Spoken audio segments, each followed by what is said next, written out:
I was completely blindsided the moment I entered the room. There she was, my wife, kneeling in front of another man, her blouse undone, her hair pulled back, and laughing in a way that made my stomach churn. It was a laugh of power, of satisfaction. She didn't even hear me open the door. But he did. He stood up slowly, towering over me. Taller, younger, built like someone who was used to getting what he wanted, and then he smirked. "Feeling powerless, old man?" he said, his voice dripping with arrogance. The words hit me like a punch to the gut, but they also lit a fire inside me, one that I couldn't suppress. Without thinking, I stepped forward and kicked him hard under the knee. He buckled, letting out a grunt of pain, and as he bent over, I threw a punch straight into his jaw. He dropped to the floor like a rag doll, crumpling in a heap. My wife screamed, but I wasn't listening to her anymore. She stepped back, her eyes wide, her voice high-pitched with panic. "You've lost your mind?" she cried. "No," I said, my voice cold and steady. "I found the truth." And with that I walked out. I didn't slam the door. I didn't look back. But something inside me had snapped, and I was done being the quiet, submissive husband. It was time for me to make my move. I sat in my car for a good 10 minutes before I even started the engine. Not because I was overwhelmed, no, that wasn't it. It was because I didn't want my next step to be driven by anger. Anger fades. But humiliation? That lasts. And what she had done to me, what she had done in our home, that was a humiliation I would never forget. I wasn't going to let it go. I would be methodical, strategic. I would make her feel the weight of her actions. Step 1, lock her out. By the time she came running after me, shouting, crying, begging me to just talk, I had already taken control. I logged into our joint accounts one by one and shut her out.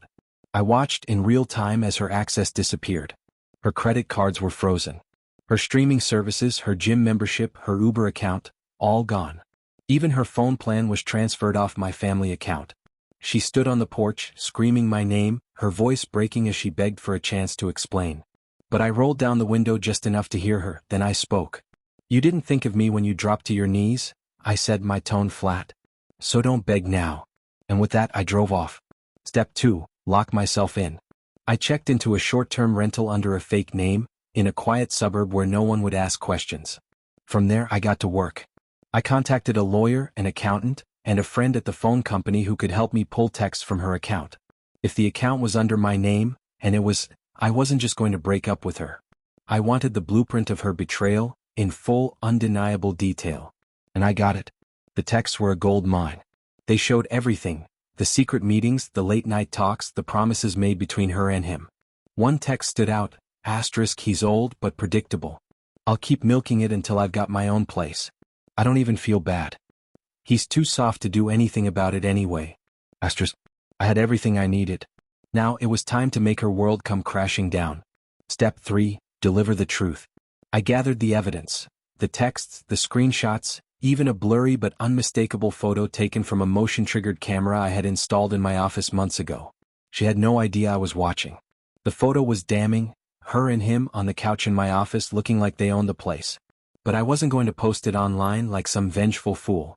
No, I was going to deliver it quietly, surgically. I sent the photo and the text to the people who mattered most to her: her parents, her boss, her closest friends, the bridesmaids from our wedding. Each message was short, to the point. *, thought you should see what Lena's been doing behind closed doors. *, her response was swift. Her mother called me, but I let the phone ring out. Her best friend Amanda messaged me first. *, Jesus, I'm so sorry. I had no idea. *, within hours, Lena's social media went silent.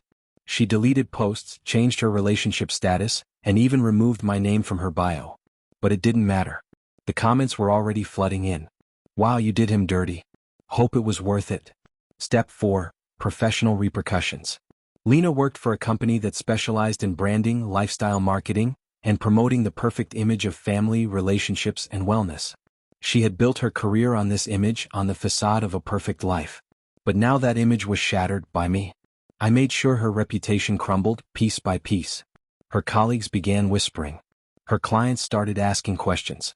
The clients who once praised her for promoting values she no longer embodied. I made sure they knew exactly what she had done. And as her professional life began to unravel, I sat back and watched it all fall apart. By the time I was done, Lena wasn't the woman I had once loved. She wasn't the woman I had married. She was a stranger to me, one who had destroyed everything we had. and I was just getting started. I sent an anonymous tip to their PR manager, attaching the text where she laughed about me paying for her spa day while she recovered from a weekend spent with him. 2 days later, she was quietly removed from her client accounts. Not fired, just gradually erased from the company's trusted image. She thought she could humiliate me behind my back, so I decided to let her feel what it's like when everyone's watching. The knockout was only the beginning. When I hit him, I wasn't thinking of the long-term consequences. It was instinct.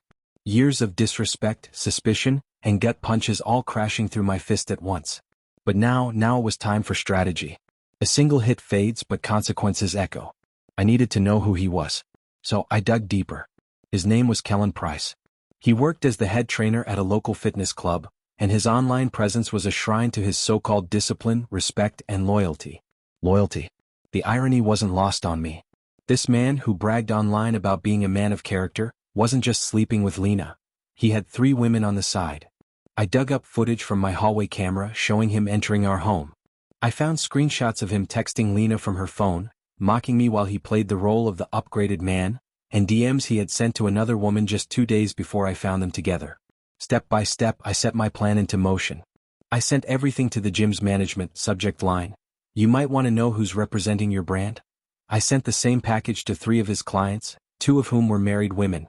Within a week, his profile vanished from the gym's website, and he posted a vague "taking time off" story on Instagram. One of his clients left a comment, sarcastically asking, "Loyalty?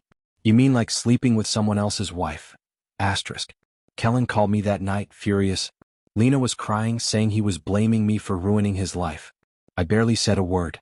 I just told her, next time he walks into another man's house, he should keep his mouth shut. Or at least keep his pants on. Then I hung up.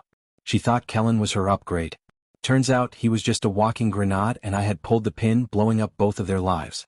The aftermath was quieter than anyone expected. People thought there would be public fights, meltdowns, or cryptic social media posts about healing. But I didn't give them that. I didn't feed into their expectations. Because when the fire dies, what matters most is what's left standing. And I was still standing. Lena reached out once, just once. It was a long, rambling email, full of regret, apologies, and claims that she had gotten lost in the fantasy. She even said she missed the version of me who didn't make her feel small. That part made me laugh. The version of me she missed was the one she could lie to, the one who funded her fantasy while she mocked him in bed. I didn't respond. She already had everything she deserved. Not because I screamed, not because I raged, but because I stayed calm, removed her piece by piece from the life she once owned. I moved on. I sold the house, burned the couch, tore up the sheets. I painted the bedroom, changed the locks, bought new furniture. No ghosts, just a new beginning. Every once in a while, someone asks, "How did you stay so composed?" The truth is simple. Revenge isn't about rage. Revenge is about silence, control, and precision. The day I walked into that room and saw her on her knees, she thought she had taken my power. But what she really did was hand me the match, and I lit the whole thing on fire.